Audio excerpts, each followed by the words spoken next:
Evliyaullah'la ulamalar aytiye acele kare şeytan est diye. İştensingizdim.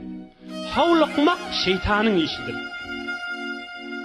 Yönü 5 yerde havluqmaq peygamberlerin işidir diptir.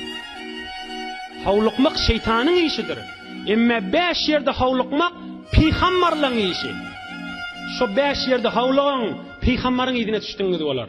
Yek mihman gelse salatımraq çay tuğun ver. Havluqmaq şeytanındır demek iştivadır. Qasımraq bir çay tuğun. Neçe yetişdingdin? İkilenceti bergin mami. Acele şeytanındır deyip iğinğan gezip görme. Qasımraq ver deyiptir. Üçülenci günah geçiptir. Hemmemiz günahkar.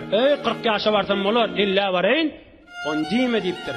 Şunu erteye koyma. Şu mahalını 2 dakika koyma. Neçe qasımraq tövbe. 3. Dördülenci qıydın balığı olan malta, yaşı yeten malta, imanınla, amanatınla ınamlı adam gelse izdivacı bir havluqmalıdır. Havluq näme? Qıydımın yaşı vami dime, peygamberlerin yolunu tuttuğunmalar, yetirvotis, eşittirvotis. Ahirqisi, bir merhum, bir imanlı adam, bir Müslüman adam, bir insan dünyadan geçenini ayırlanna basımraq jayla deyiptir. Havluq deyiptir. Näme için? Eger qavadan bolsa, torsu dünyadan dinsin basımraq barsın barmar yerine.